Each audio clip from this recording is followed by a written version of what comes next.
A Christian nation is actually in the best interest of every person from every kind of walk of life. And that's why America has thrived as long as it has, because it was based off of those principles. The reason why we're in such trouble today is because we've gone away from those principles. By the way, that bill has been paid, that justice has been meted out, and you can take advantage of the innocent verdict by, believing by faith in Christ who died to save. Secular humanism is essentially the rejection of God, and is arguably the most worshipped religion in our country today.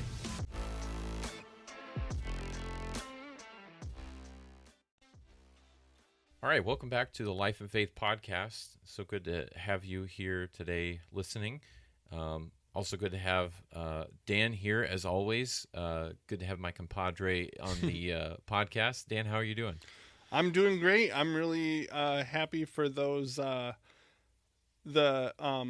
2024 Stanley Cup champions, the Oilers. Oh, or there is you it go. the Panthers? Oh, yeah, because when this releases, we'll know. I get you. Yeah, we don't know yet. Yeah, we don't know yet. What a comeback, though. Well, we already know the champions of the NBA Finals, and I'm not going to get into it because I'm super disappointed. I know. I figured you would be, but that's what it's like with sports. Like if you want, that's what I tell Sheila, because we watch UFC all the time, and a lot of times, the thing you want to happen doesn't happen, and that's sports. And if you want the good guys to win every time, you got to watch professional wrestling. Yeah. I've seen The Undertaker win sometimes. Yeah. And that's when he wins, he's going to win 10 times out of 10. Yeah. If it's supposed to happen that way or if whatever, it's supposed to happen, yeah. If it's scripted. Well, some people would say the same about basketball. Oh, okay. Well, I don't know. I don't know. I think football, I've thought that about football before because I've definitely questioned it for pretty much every sport. Well, with football, it's like it almost seems too good to be true that it would come down to the wire in the Super Bowl. Yeah, I don't know anything about the actual football, getting into somebody's helmet. That's a little hard to script. What year was that? 2008. It was the whole Eli Manning Super Bowl, Giants versus the Patriots or something like that. Yeah. I think you're more into it than I am. Well, what's sad is I could be way off, and somebody that knows more about sports and remembers that kind of stuff may be oh, he's got that wrong. Yeah. But, well, you got your Rangers Right. victory. That's a super good point, because had the Mavericks won this NBA Finals, I think it just would have not been good for me. I don't need that much head swelling in my life. I'm not going to say that I'm the reason why they lost, but yeah. Yeah, you're not a hockey guy necessarily, but the Stars made it pretty far this year. Yeah, if the Stars had gone to the Stanley Cup, I would have definitely if they were in contention for the Stanley Cup, then I would have definitely been watching. Today's episode, what we're talking about is, so there was this past week, actually, I'm not entirely sure on the date of this. I know it was, I want to say about midweek. Today that we're recording it is June 22nd. 2 days ago, this article was updated. I'm pretty sure that's not the same date that it started. So roughly around the 20th, maybe a couple of days before that, is when this was put into, when this bill was signed. What we're talking about is the new Louisiana law requiring classrooms to display the Ten Commandments. And what you have coming out of this is it's churning up all the old political conflicts of separation of church and state and the common things that you hear when this kind of stuff gets brought up. I'll read a little bit of this article. I don't think it's very long, so we'll just see, and I'll stop when I feel like it's a sufficient explanation. This is from the Associated Press in New Orleans. It says, a bill signed into law this week makes Louisiana the only state to require that the Ten Commandments be displayed in every classroom in public schools and colleges. And it stirs the long-running debate over the role of religion in government institutions. Under the new law, all public K through 12 classrooms and state-funded universities will be required to display a poster-sized display of the Ten Commandments in large, easily readable font next year. civil liberties groups planned lawsuits to block the law signed by Republican Governor Jeff Landry, saying it would unconstitutionally breach protections against government-imposed religion. Quote, "We're going to be seeing Governor Landry in court," said Rachel Laser? I'm not sure. I want to say that her last name is not Laser, but if it is, that would be very cool. That was what I was going to say. Why would you want to go against that? It's definitely spelled as Laser, but I'm gonna chalk it up to probably Lasser. The president and CEO of Americans United for Separation of Church and State.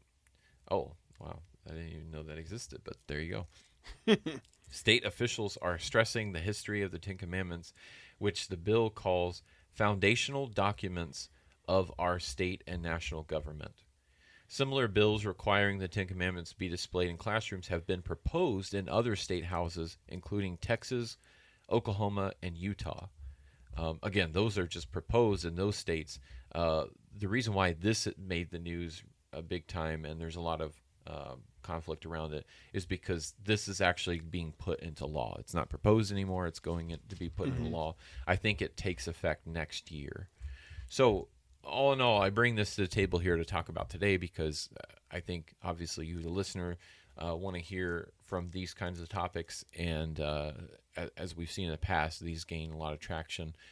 But also, I want to discuss today all the different points of view of it. Obviously, we're talking about life and faith. We always bring that point of view.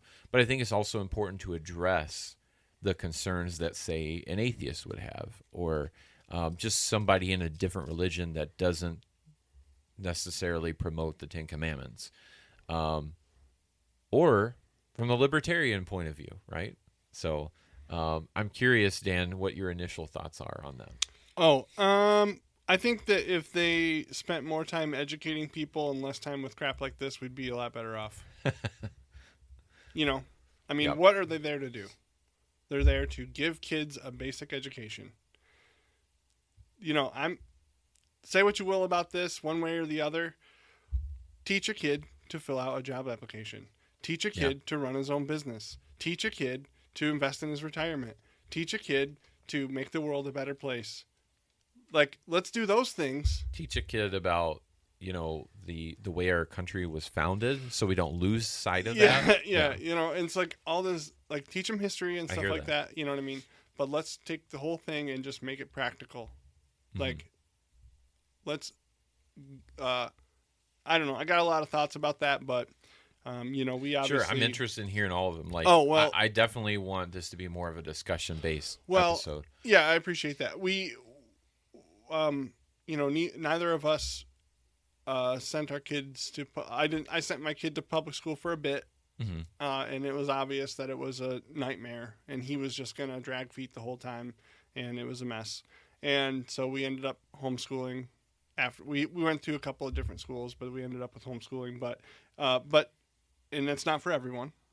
But we did that because it's so far removed from the process of actually educating a person.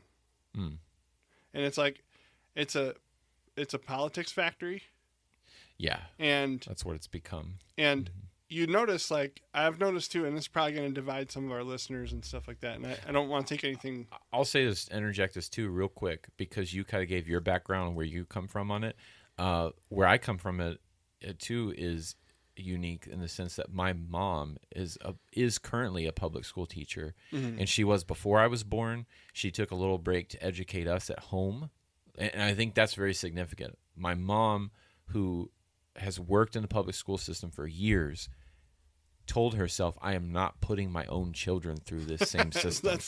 It's how she made a living, but at the same time, it was so bad from her perspective as a teacher. She's like, no way am I putting my kids in this. Yeah. I think you could learn more. I'll tell you this too. I never went to college until I was in my 30s is when I started going to college, when I actually did. But as a kid, I wanted to learn. It's kind of a complicated history, but basically, I didn't really believe I could, and I knew, and I struggled with ADD, and I had issues like retaining, and I still kind of do. But all that to say, with all that flushed away, I'm psyched about learning.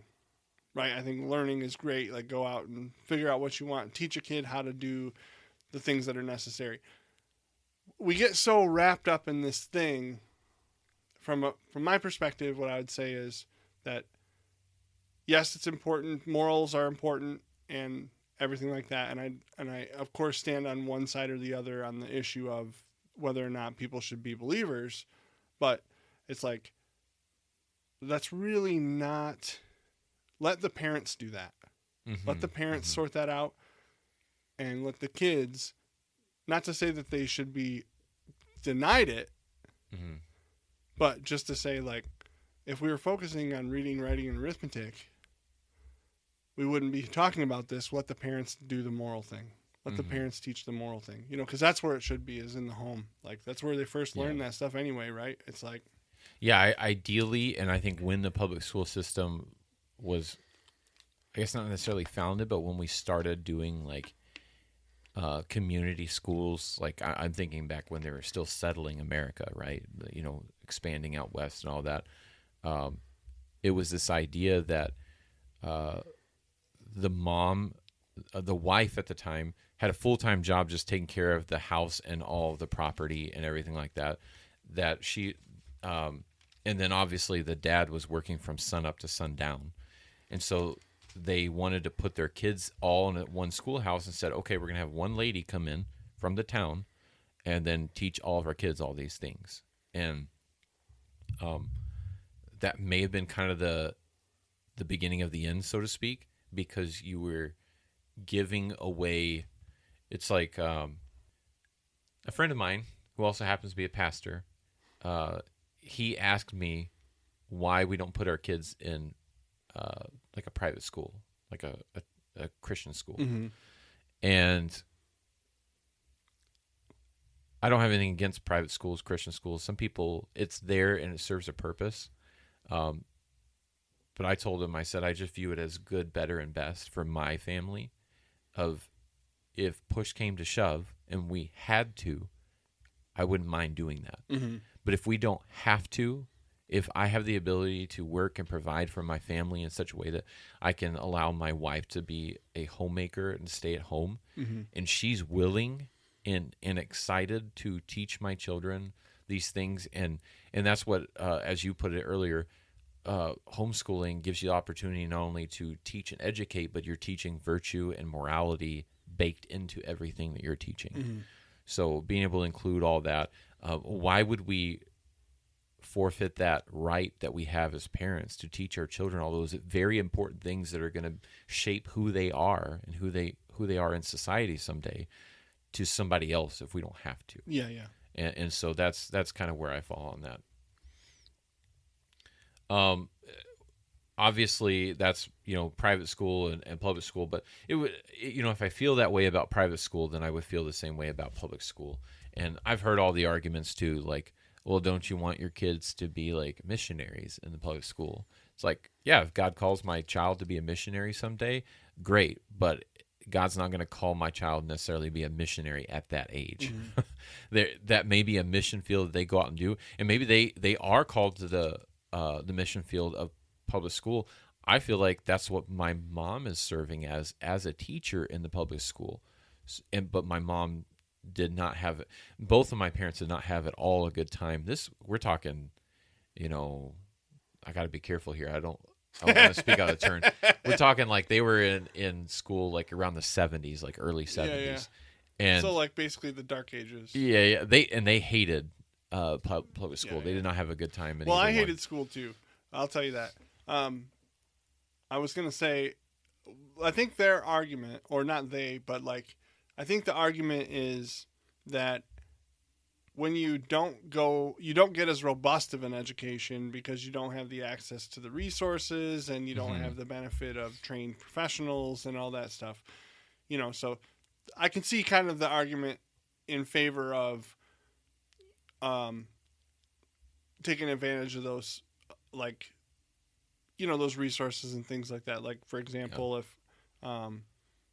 you don't have like a computer lab at your disposal, or you don't have a science, microscopes and all these other things. But again, I come back to, yeah, if we're educating people, that's correct. But if we're just churning out little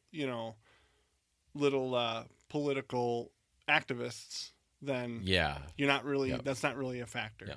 Yeah, and that's what I was getting at earlier when I was talking about like how schools began, like in those small towns, was it actually was to teach the Bible. Like the original colleges, the universities that first started, the very first ones in our country, and obviously the school system all through all the grades, was to teach the Bible. Like you look at the first textbooks, and it was A is for Adam, and then like all the letters were associated with the Bible.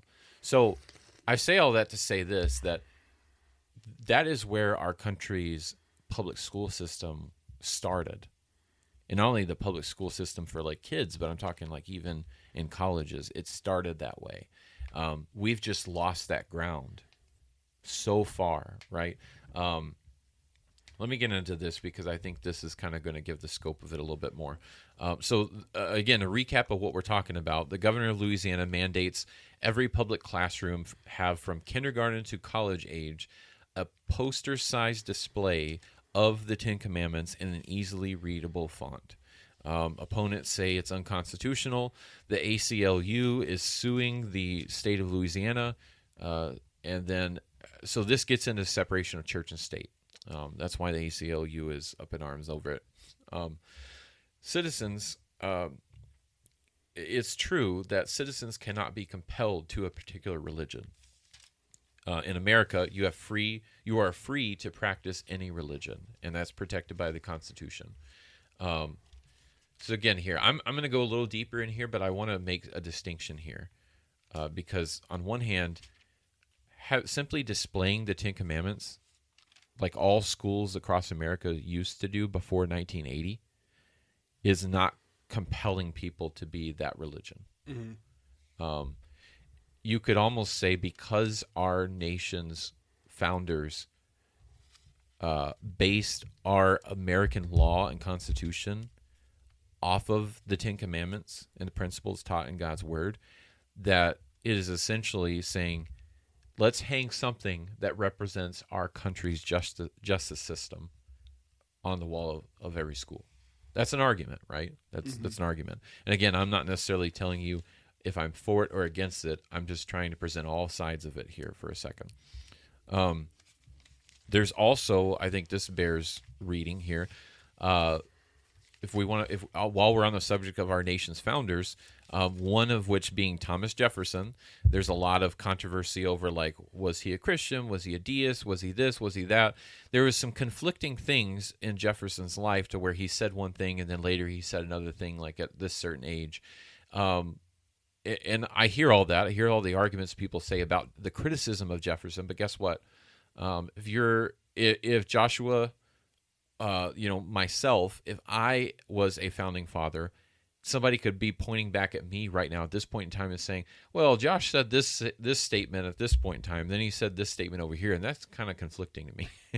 I say all that to point out that if you and I, as Christians, or even if you're listening, you don't profess the name of Jesus, you don't say that you would not have that testimony of being a Christian yourself. We all have conflicting statements in our life. That's just who we are. We are people. So I don't think any of these founding fathers are perfect, but here's a important precedent that he set back in the time of the writing of the Constitution and all those amendments and things like that. Jefferson sent a letter to what was known at the time as the Danbury Baptist Association, because that was a group that was very concerned about states being involved in the church. And this is what he wrote back to them. I'm going to skip some of the stuff, the introductory stuff. But it says, believing with you that religion is a matter which lies solely between man and his God, that he owes account to none other for his faith or his worship, that the legitimate powers of government reach actions only and not opinions. I contemplate with sovereign reverence that act of the whole American people, which declared that their legislature should, quote, make no law respecting an establishment of religion or prohibiting the free exercise thereof. This is like a precursory statement to what would be codified in the amendment for the Constitution. So this is what he said about that quote. I'll read the quote again. It says, make no law respecting an establishment of religion or prohibiting the free exercise thereof. Thus, this is the end of the quote. Now he's saying about that statement, thus, building a wall of separation between church and state, adhering to this expression of the supreme will of the nation on behalf of the rights of conscience. Again, I think we just talked about that in the last episode that we recorded, but the not infringing upon people's consciences. That's very important as Christians, as unbelievers, as Americans. I shall see with sincere satisfaction the progress of those sentiments which tend to restore to man all his natural rights, convinced he has no natural right in opposition to his social duties. So this is very big, and the Founding Fathers majored on this. I'm so glad that they did, and even though we're losing sight of it today, they were on the right track of men have inalienable rights. They have natural rights that, whether we recognize those rights or not, they have them. And so that's what was being discussed here. And those are rights that we all fight for, preserving the acknowledgement of our God-given rights. So faith and Bible are intertwined in our country's history, and traces of it are all over historical sites in our country, even still to this day. And why do I point that out? I point it out because Jefferson said all these things. All of our Founding Fathers said things about the wall of separation between the church and state. But it's coming from, in context, they came from Europe. They came from England under the tyranny over there. And they said, we do not want the state meddling in the church, and we also don't want a church to be ruling the state. So essentially it was keep the government away from the church. The government doesn't get a say in religious practices. That's not to say that they didn't want religion or Christianity specifically to influence our laws. And why do I say that? Because, like I just said, everything's so intertwined in our country. There's so much Christian statements, Bible-based statements put on monuments, places all over the country, intertwined in our history. The Founding Fathers did all of this while being driven by the idea that we needed a country that would never become like England with a state church. And here's where I kind of divert from talking about the facts and kind of putting a little bit of my opinion into this situation. And I believe I'm coming from a biblical standpoint, so bear with me here. Putting the Ten Commandments in schools is a far cry from someone pushing for a full-on theocracy. Right? Would you agree with that, Dan? Definitely. Yeah. So it's not that, and I think that is the way it's being perceived, is here comes the Christians. The Christians are taking, this is what just popped into my mind. If you know me personally, or like if you ask my wife, she knows very much about me that I think in movie quotes, like just they pop into my head as I'm talking. And the one that popped into my head just now was in Star Wars, where the Emperor goes, "See, I told you the Jedi are taking over." It's like the same thing is happening in the court system right now. They're like, the Christians are taking over. But yeah, that's it. It's like the boogeyman, right? A Christian nation, here's my premise. A Christian nation is actually in the best interest of every person from every kind of walk of life. Again, I'm not saying a theocracy nation.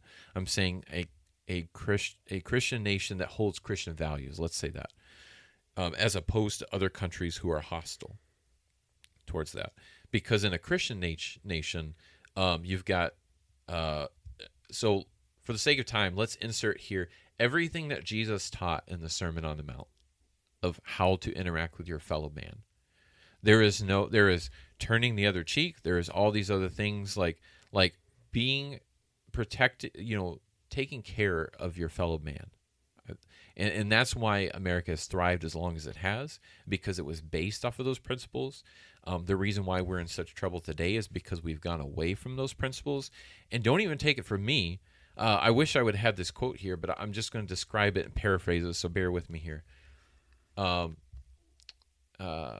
see, is it who's the famous atheist guy? Is it Dawkins? Dawkins, Richard Dawkins. Recently, I watched a video where, he spent, and he owned up to it. He said, I've spent my whole life fighting against Christianity and the Bible and trying to disprove it and snuff it out.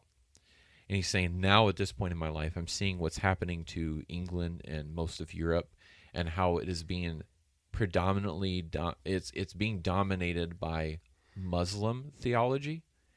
And he's saying, at this point, I would much rather have Christianity to come in here and have its influence, because we were better off when it had more Christian ideals, and we are worse off now that it is gone. And I'm fully aware. He basically said, I'm fully aware of what I'm saying is contradictory to everything I've said previously. But he's coming to acknowledge that. So that's kind of the scope of it. Dan, what are your thoughts as far as what we've covered so far? I think the moral question here about whether or not we should or shouldn't, or whether it's right or wrong, or where things are going within the system itself, within the public school system, is just an indication that there's just way too much power there. There's just way too much power. It really should be so minor and small that its moral opinion, it doesn't come into the equation. It really should have so little, to me, it seems like there's just, we give them too big of a seat at the table. And it really, this topic should be kind of boring, right? It should be kind of just run of the mill. Instead, it's got this great big thing because parents count on the school system to raise their kids. Yes. Yep. We have become dependent upon the government. Yeah, and that to me is really the rub, right? It's like right or wrong about the Ten Commandments. I actually don't really love the focus on the law as the thing that they're doing. It's like half the gospel. Like if you want to say, here comes the Christians, maybe we should talk about victory through our Lord. Yeah. Here comes the Christians. Yeah. The law is like watching the very first episode and going, I see the end from the beginning. It's like, well, that's just the first episode. You haven't even seen the finale. Yeah. The finale, if you think that first episode's awesome, wait till you see the finale, because that is the power. That is the love. That is the grace. That is the gospel. I don't even think that's, to me, it's like, I don't know. I've got kind of a strong opinion about it, but I think, it's really kind of, it pushes people away. I think those kids are going to be subject to that 10 Commandments up there, and they're going to see it, and they're going to think that it's pushing them a little bit, and it's, and it's like, I don't know. To me, it's not an open door. To me, it's a slam shut kind of thing. I've even heard on that note what you're saying, that there's even going to be a lot of dispute and debate over, okay, if we're going to put the Ten Commandments, what version are we going to put up there? Right. Because that varies a lot. Yeah, right? yeah. So. Well, and in any case, I think as far as that specific issue goes, it's kind of I could take one opinion or another on that, but then the question becomes, why are we even having this conversation when really, to me, it's distracting from the real issue, which is they have too much influence, too much.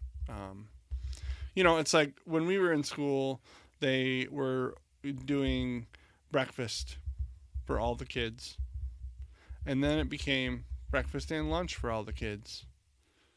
And it's like, we're feeding all the kids because some of the kids don't have food. I know Christian schools by churches that they could get a government grant for their Christian school to just provide milk for all the students, like little cartons of milk. but they have specifically not taken that route just because they're like, we don't want to owe the government anything. Yeah, I would not want to. I'd rather, as Pearl Jam says, I'd rather starve than eat your bread. Yeah, that's really where I'm at with it. We'll buy our own milk. Yeah, and I mean, I think it's terrible that some parents are out there neglecting their kids to the point where they don't get food. But the fact is, it's not the responsibility of that system to raise our children. It's really become a glorified child daycare center. Like I have to work, my spouse has to work. We need daycare for our children, and this is free. Because when we and I'm considerably older than you, but I think, but when we were in school, it was bad back then too. It wasn't like how to actually run a human life. How to foster a life of good and a life of prosperity and a life of what's the word, like thriving, right? Like how to live on your own and how to navigate this crazy world. I mean, apart from the moral side of it, just to be able to, like I say, like fill out a job application or I think there probably comes some way on this now. I don't really know because we haven't been in school in 10, 15 years, but I'd like to think like running a business is a thing that we could teach. Yeah, learning to survive. Apprenticeship opportunities. Yeah, that'd be great. Learning to survive on your own, learning to deal with loss, learning to deal with how to do taxes. How to do. Oh my goodness! Nobody taught me how to do taxes in school. I would love that. Yeah. How to get through your tax appointment without choking your tax preparer. Right. But I'll say this to the point that we're talking about. You know who taught me to do taxes? It was my dad. Yeah, I sat down with my dad and he showed me how, and basically been doing it that way ever since. So. Oh yeah. Yeah. He should show me how to do it. I'd like to get out of paying for that every year. But that's just. I mean, it's not nothing new with this generation. I'm just saying, we were never really taught it either. And with my son, I tried to say, find what you're passionate about, and if you pursue what you're passionate about, and then I will back you. You know what I mean? Like if he decides that he wants to start a business, then I'll back him. You know what I mean? And not that my parents didn't give me that because they would have. It's just that I never wanted anything that they thought would be anything worth having. You know what I mean? Because I wanted to be a musician, and that was like, I didn't understand. What I did not have that back then was a good plan.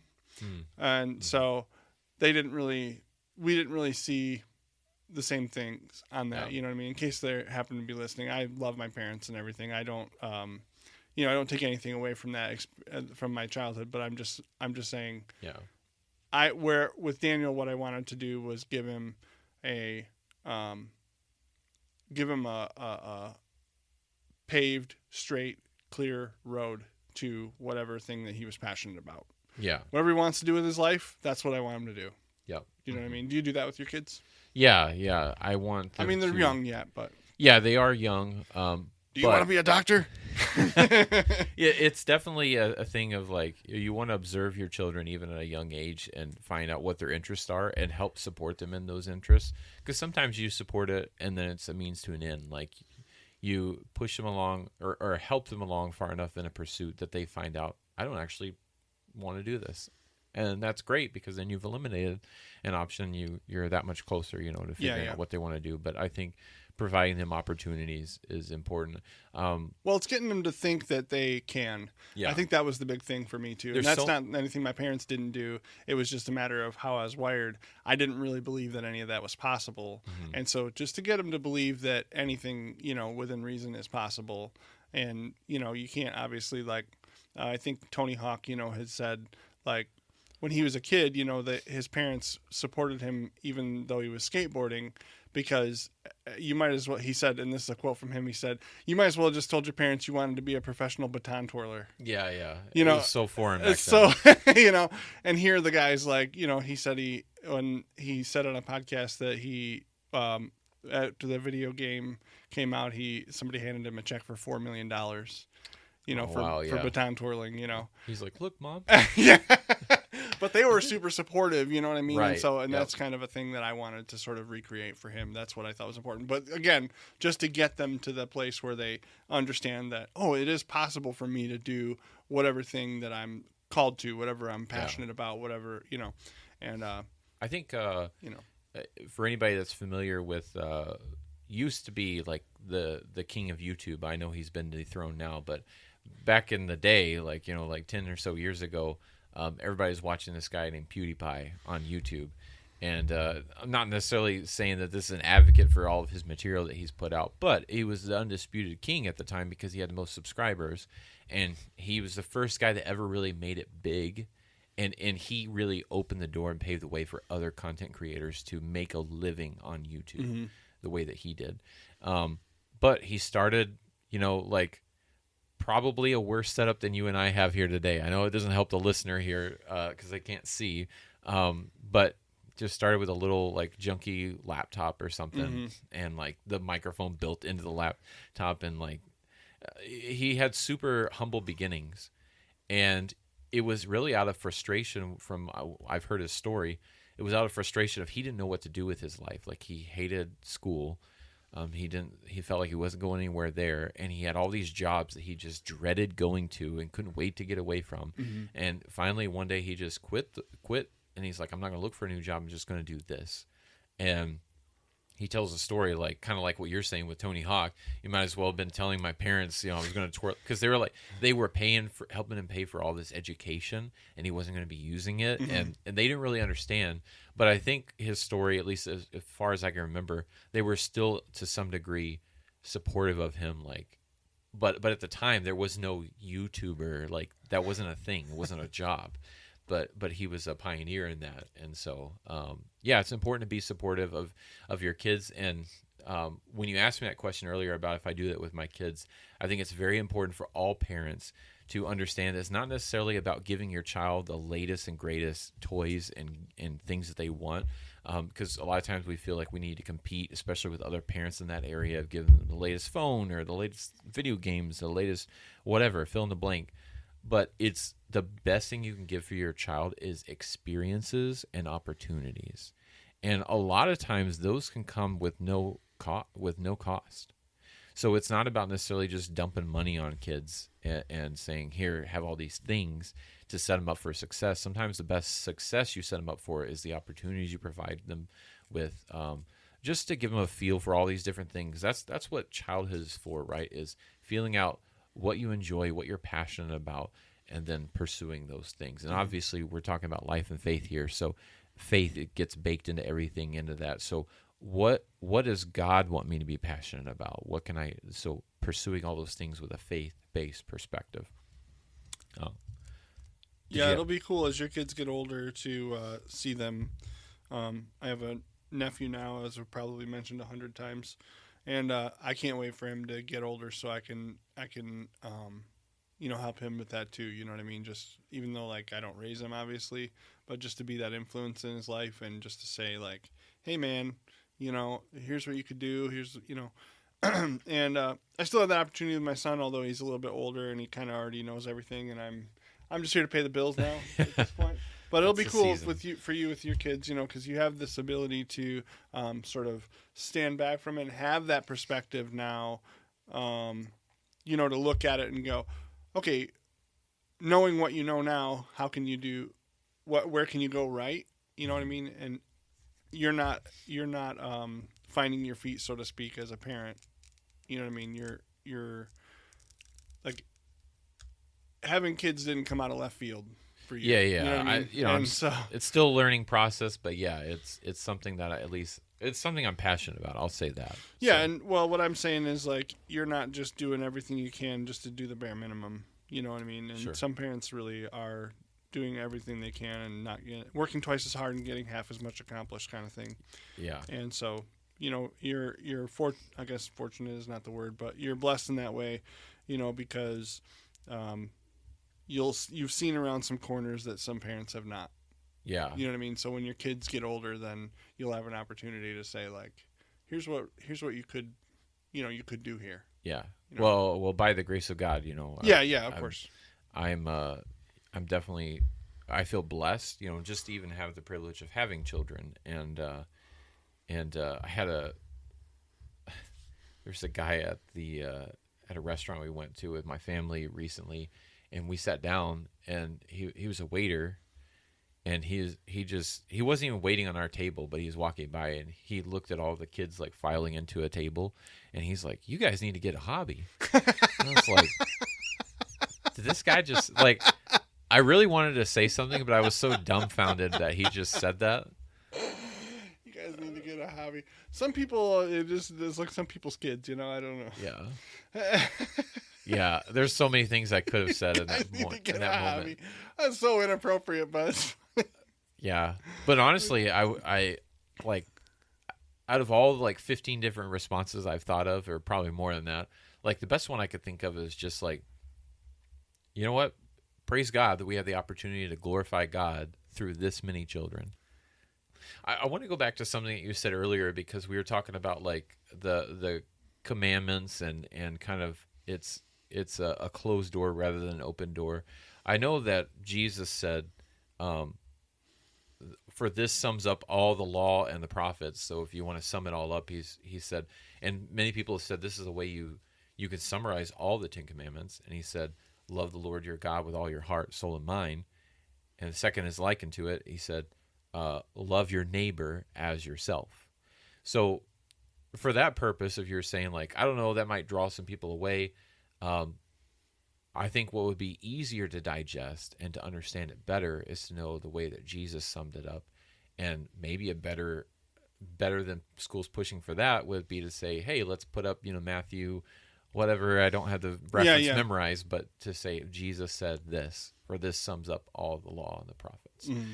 And you could do that, but I think going that route, you'd have even more of a firestorm, because like Jesus, Christianity, like, and why do I say even more? Because you can kind of squint and make the argument that the commandments are just simply what we base our judicial system on, and teaching our children to be good citizens. What is the study of like good citizenship in schools? What do they call that? Sociology?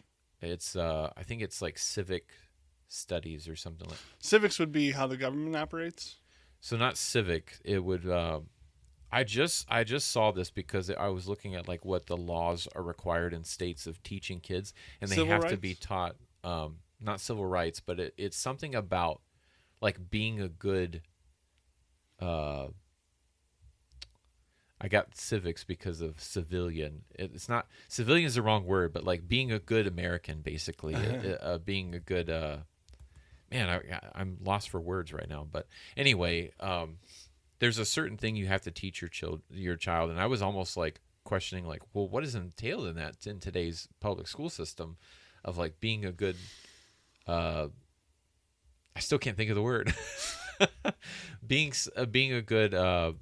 What is it? What is the term for being a part of a country? Are you talking about? Well, I would think citizen is where we're going. Yeah, that's all I can come up with right now in this moment. So forgive me, but yeah, citizen, being a good citizen. So there's some type of study in school that they're required to give kids a certain amount of it, like reading, writing, arithmetic, all that kind of stuff, and then there's like something that has to do with being a good civilian. That's all I know. A good citizen. So where I'm going with this is, you can kind of squint and say that that's part of that is like, hey, this is what our nation was founded upon, the 10 Commandments. That's what inspired that. So here's that in the school system. But I kind of lean on the side of like, I don't think the state or the government should say you. I certainly don't think that they should say you can't do that, but I also don't think they necessarily say you have to do that. I think it would be in every school's best interest to do that, because what you're trying to teach children about being good civilians or being good citizens, that goes right along with it. Mm-hmm. You would be kind of crazy as an if it was a true education system, like you were saying, I think earlier in this episode. If they were really doing what they're supposed to be doing, like it wouldn't really. Well, if they're really doing what they're supposed to be doing, that would go right along with it, and it'd be in their best interest to acknowledge, like, here's how our nation was founded. The founding fathers believed this and that and all that. And you're teaching our country's history by teaching the 10 Commandments. You're not necessarily compelling people to be Christians, because, like you and I said, or you said earlier that you don't necessarily give somebody the Ten Commandments when you're witnessing to them. Now, I will say this.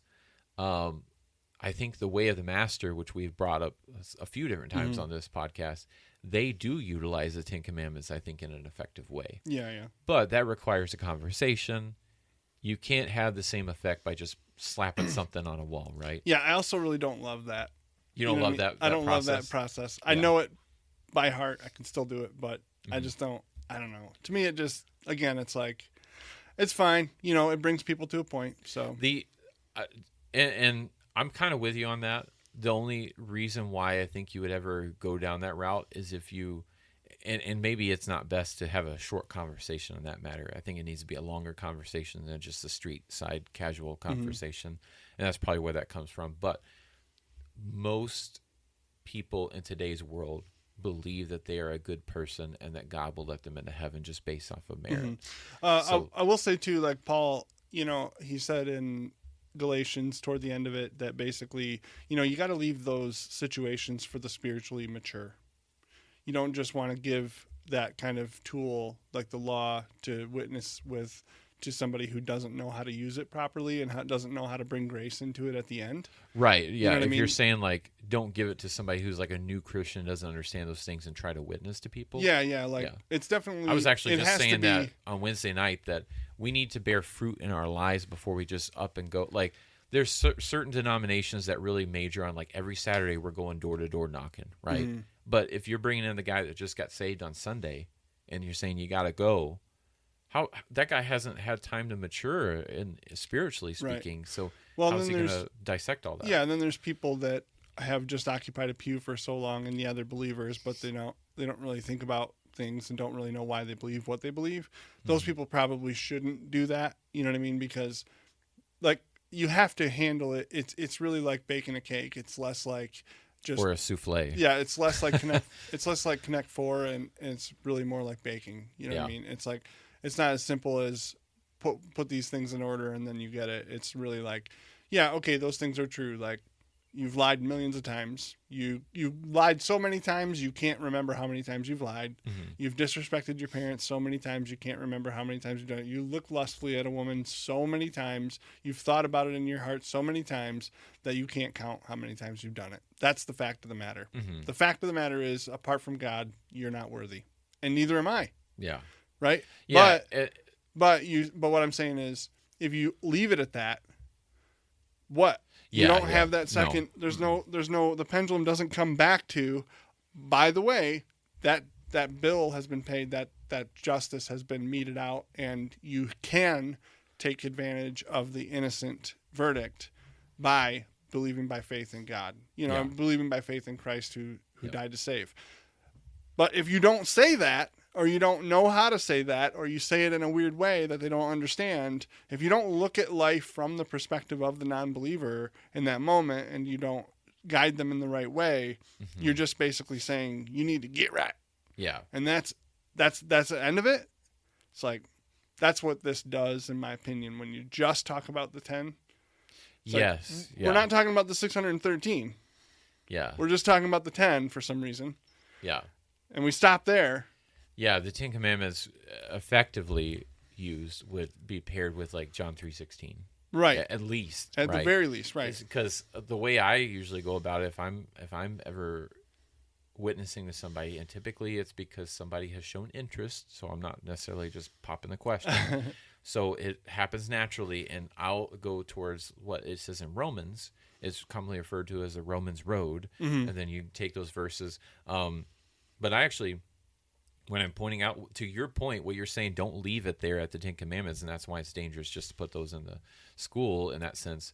I'll take them to Romans 5:8, and I'll show them just in that verse alone, you can do the same. You have that same effect of what you're talking about. It says, "But the wages of sin is death," and then I'll tell them like, now if that's all that verse said, or I would have closed the Bible up and I would walk away and say, "Have a nice life," like how terrible is that? Like you're a sinner, you're gonna die. You can't leave it there. But a part of the Romans road, 3:23 is for all have sinned and come short of the glory of God, and then Romans 5:8 but the wages of sin is death, and don't finish there. Continue on with, but God commendeth, or that means proved. He proved his love toward us, that while we were yet sinners, Christ died for us. So that's the good news. That's the hope, and you have to present that. So yeah, you're right. Like it's like a half-baked gospel that's just enough to make people feel terrible. I dare say it's not the gospel. Yeah. You know, I would say it's a part of the gospel. I would say that. Yeah. I think, because I'm not one of those people that believe that the Old Testament, it serves a purpose. It was pointing towards Christ.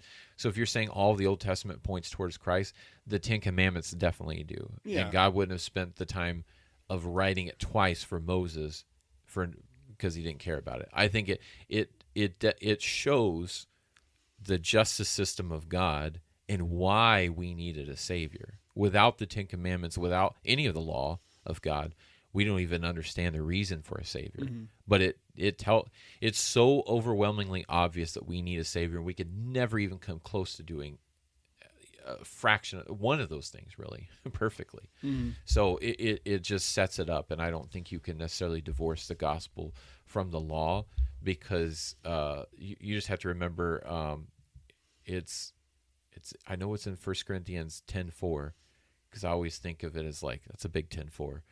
But it's like that's how I remember it in my mind. But the verse is something like it has to do with what we're talking about exactly here. It says, why don't I just look it up? 1 Corinthians? I got my Bible here. I got one right here.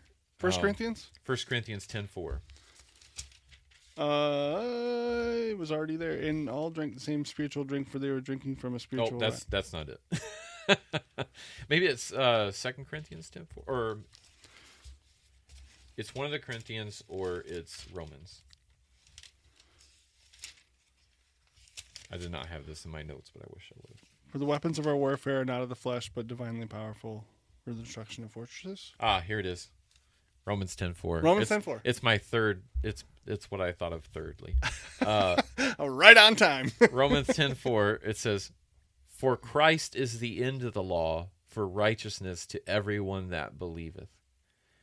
It goes on to say, "For Moses described the righteousness which is of the law, that the man which doeth those things shall live by them. But the righteousness which is of faith speaketh on this wise, say not in thine heart, who shall ascend into heaven, that is to bring Christ down from above, or who shall descend into the deep, that is to bring up Christ again from the dead. But what saith it? The word is nigh thee, even in thy mouth and thy heart. What is the word of faith which we preach? That if thou shalt confess with thy mouth the Lord Jesus, and shalt believe in thine heart that God hath raised him from the dead, thou shalt be saved." And it begins with saying that it is and that's the thing, is like, it's almost like saying, well, the original Star Wars trilogy, it doesn't need episode 5. Episode 5 is just kind of, it ends badly, there's a lot of doom and gloom. And it's like, you don't need episode 5 to tell the Star Wars story. If you haven't watched the original Star Wars, then you don't know what I'm talking about. But essentially, like, that's a pivotal point in it. I think it sets it up. That's why episode 6 is so good, right? Because the hero comes in, right? Yeah. And I think that is why the law, that's the whole purpose of the law, is because Christ came in and he was the end of the law. So it's almost like you had to have God was setting it up for years and years and years, right? The commandments was like the T. I teed it up. Let's go for it. Yeah. To carry out metaphors further, because everybody loves a good metaphor. In my impression, it's like the bun is not the burger. The burger is the bun, the burger, the bun. It's not the burger until you have all those parts together. Mm-hmm. You might have ketchup and lettuce and pickles and onions and mushrooms even, But I don't know. I was going to say the works, yeah. Onions, lettuce, whatever. Mustard, that's the word I was going to say. I said mushrooms, but I meant mustard.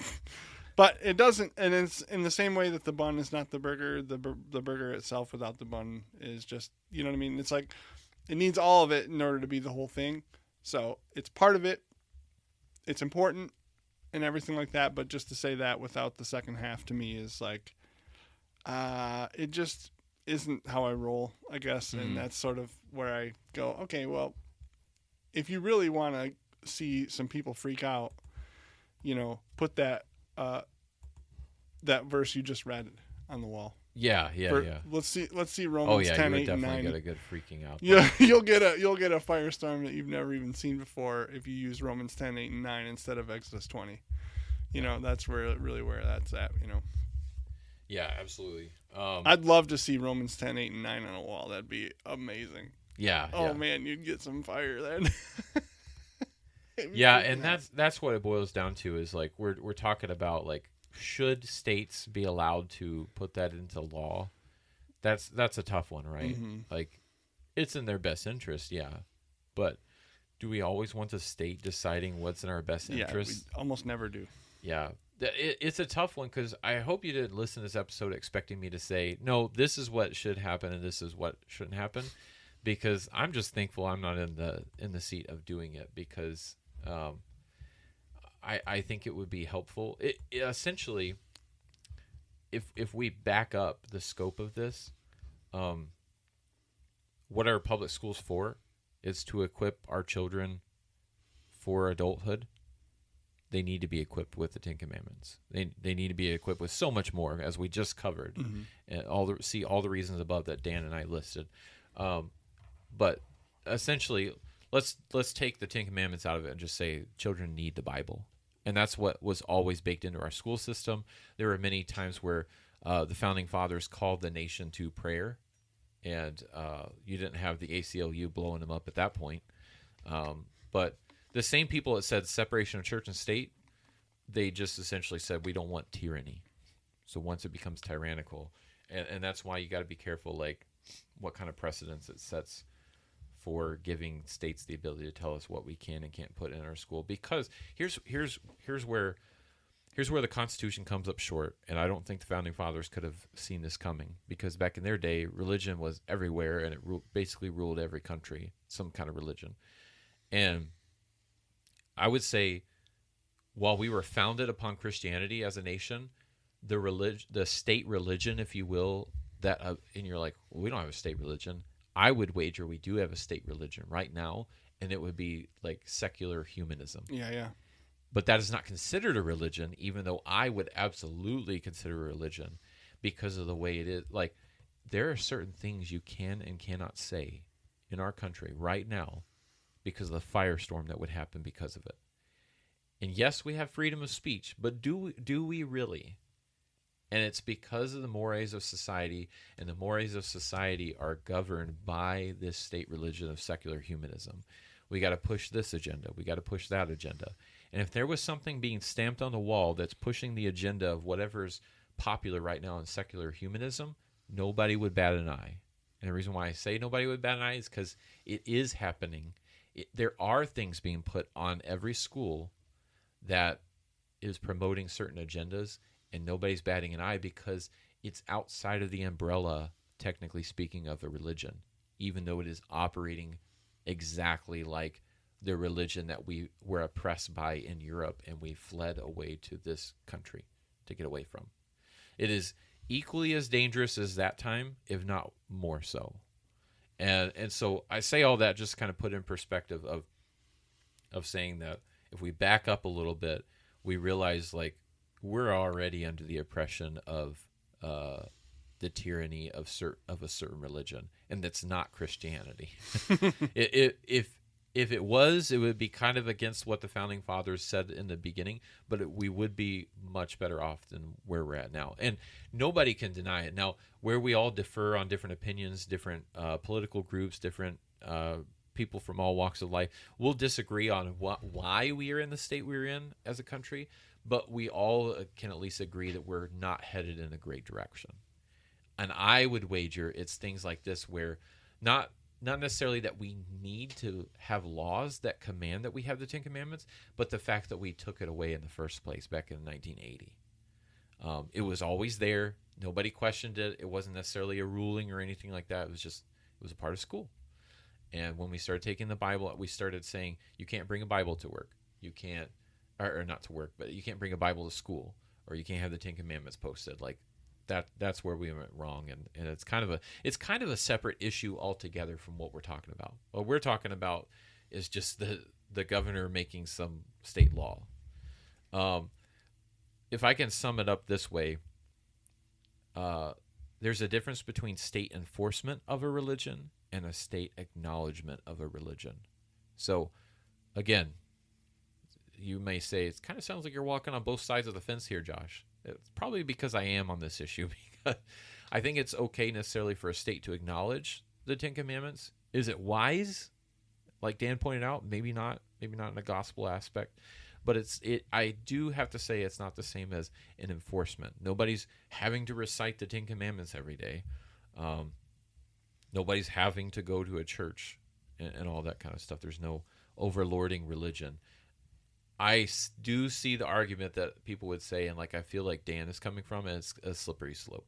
I absolutely acknowledge that.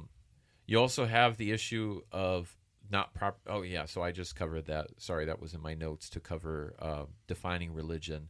Secular humanism is essentially the rejection of God, and is arguably the most worshipped religion in our country today. The founding fathers both wrote the clauses in the amendments and also continue to call people to prayer and other religious acts, and I don't think that that's wrong. I think having a national day of prayer is fine. Nobody's being forced to participate in it. If you're not participating in National Day of Prayer, the cops aren't showing up at your house and arresting you, and that's the way I think it should be. I think you can acknowledge prayer, you can acknowledge all these things without enforcing it. Ultimately, where do I come down on it? Because this is what I was told from the other side. So the side that's enraged by the Ten Commandments right now, they have told me in the past on stuff I didn't like about the public school, they say, well, you don't like it, just don't put your kids in public school. Mm-hmm. I would say kind of in this situation, if you don't like the Ten Commandments and you live in Louisiana, don't put your kids in public school.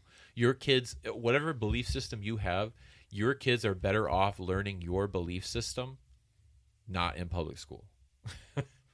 You may say it's lined up ever since this point. Well, welcome to my world. I've been living in for the past decades. The thing with the public school, it's going to be carried by the wind of wherever the direction things go, and that can be dangerous. The important thing is to, if you can, I'll say this to all the dads, if you can, stop working that. Manage your finances in such a way that you don't have to have a second job, or take that second job to where your wife doesn't have to work, or it could be the other way around. I'm not necessarily saying that it has to be the wife. It's just typically they do make better teachers. You see that, I think, in the public school system, there's a lot more women teachers than there are men teachers. I don't hear anybody saying equal rights. I don't hear anybody being an activist for equal rights in the school system as far as that goes. But there are a lot more female teachers, and just because they typically do a better job. And so whatever it takes, you can either, I think, if you got to rearrange your lifestyle so you can homeschool, I think anybody can do that. You may not be able to right away because you got financial situations. I'm understanding of that. But at least try to put them in a private school, get them out of the public school system, because that's my takeaway from all this is, you're not telling me anything new. Public school system is kind of messed up. Thank you for listening to the Life and Faith podcast. If you've enjoyed today's episode, please consider subscribing, leaving a review on your favorite platform, and sharing it with friends and family. Your support helps us continue spreading the gospel of faith, hope, and love. Connect with us on YouTube, Apple Podcasts, Spotify, and many others to stay updated on our latest episodes. See the link in the show notes for all our social media channels. And until next time, it is our hope you'll commit yourself to an even deeper life and faith.